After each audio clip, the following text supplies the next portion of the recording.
My Lord and my God, I firmly believe that you are here, that you see me, that you hear me. I adore you with profound reverence. I ask your pardon for my sins and the grace to make this time of prayer fruitful. My Immaculate Mother, Saint Joseph, my Father and Lord, my guardian angel, intercede for me. In the Gospel of today's Mass, from the Gospel of St. Mark, chapter 2, we see Jesus who was passing through a field of grain on the Sabbath. His disciples began to make a path while picking the heads of grain. At this, the Pharisees said to him, "Look, why are they doing what is unlawful on the Sabbath?" He said to them, "Have you never read what David did when he was in need and he and his companions were hungry? How he went into the house of God when Abiathar was high priest and ate the bread of offering that only the priests could lawfully eat, and shared it with his companions? Then he said to them, 'The Sabbath was made for man, not man for the Sabbath. That is why the Son of Man is Lord even of the Sabbath.'" Jesus, you are teaching us a very important lesson, teaching the Pharisees, the apostles, and each one of us. The Sabbath was made for man, not man for the Sabbath. Let's focus on the first half, and I think it will help us with the second. The Sabbath was made for man. This sentence is actually quite revolutionary. It means God's movement toward us is not so much that of demanding something, but rather a gift. He's giving us something. He gives us the Sabbath. Why would he give us the Sabbath? Why does he give us the Sabbath? Jesus, you give us the Sabbath as a day of rest, as an opportunity for worship, as an opportunity to live out our freedom, to remember who we are, where we come from, where we are going. And that is a great gift. It is a gift. The Sabbath, the Lord's Day, which we Christians celebrate on Sunday, is a gift.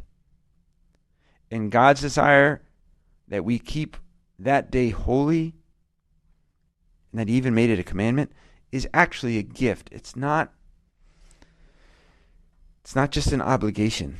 Is there an obligation there? Yes, there is. But that's not the logic of how we're supposed to look at it. As something I have to do. Jesus, help me change the way I look at Sunday, or any other prayer or anything that I do for you.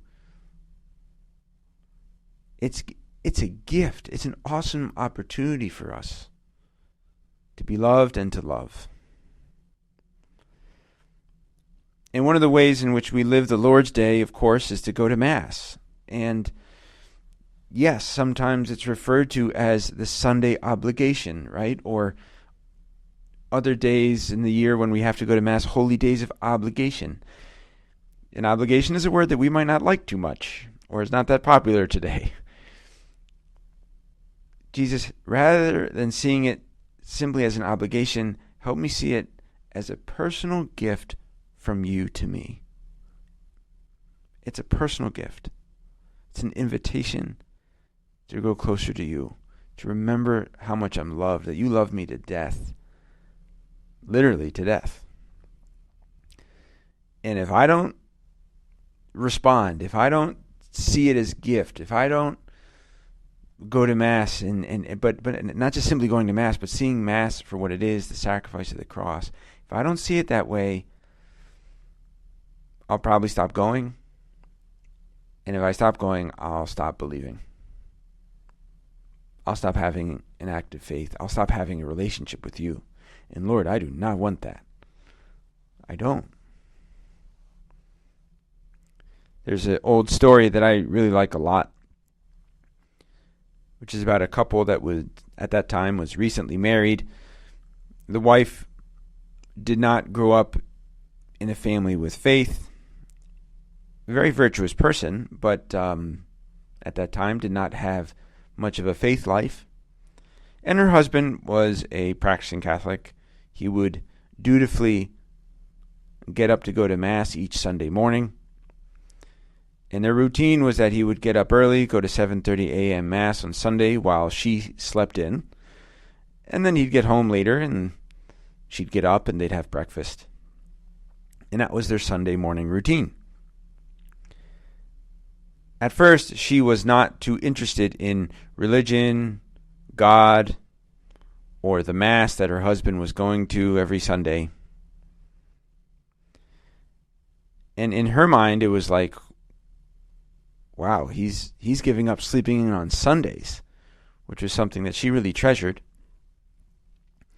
And that led her, that led her to think a little bit more, well, what is it that he's doing, or why is this so important to him? What's this all about?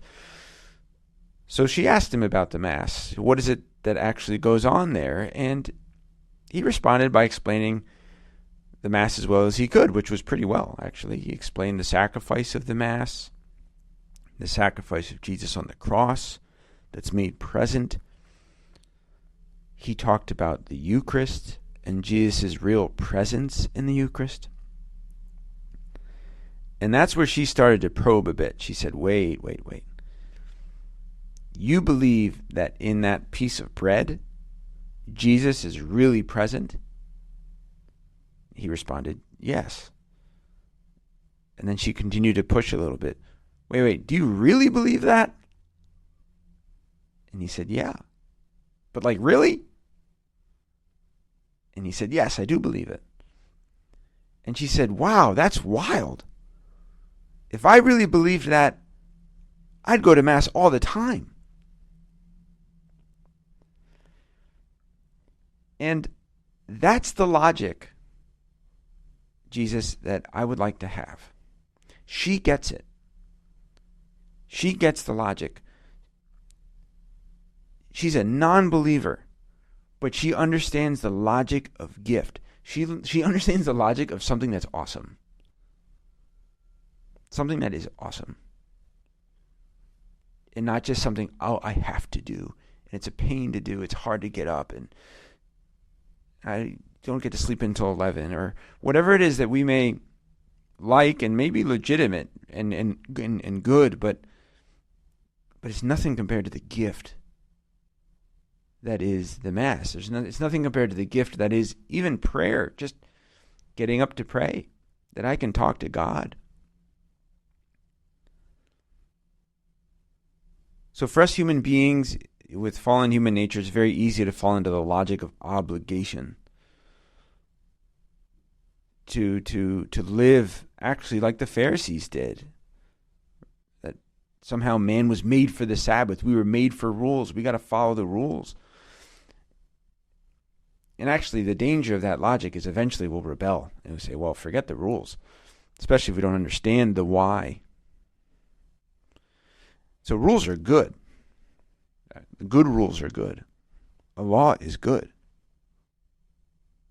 assuming it's just. And a true law by definition is just. So God has laws, but it's not just simply following the law or checking the box. There's a gift that's being offered to me, and that's how I want to see that, Jesus. So we can do a little bit of examination of conscience about Sunday Mass, but not just Sunday Mass, any practice of piety that we might live out in our ordinary life. Have I turned gift into duty? I mean, duty is not bad. Of course, we can do our duties for love. We have duties towards God. We have duties towards our family. But how is it that I carry out that duty? And I want to carry it out with love. Have I turned God's presence into something that's just simply routine, or something I just got to get done? Lord, I want to go because you love me and because I love you back. So Jesus, please help us help me and help each one of us understand a little bit more and to think a little bit more according to your logic. One that is not of simple obligation or following the law because it's a law, but rather the logic of love and of gift. Following the law with love. And that will help us enter into that logic, a logic of gift, a logic of love. I thank you, my God, for the good resolutions, affections, and inspirations that you have communicated to me in this meditation. I ask your help to put them into effect. My Immaculate Mother, Saint Joseph, my Father and Lord, my guardian angel, intercede for me.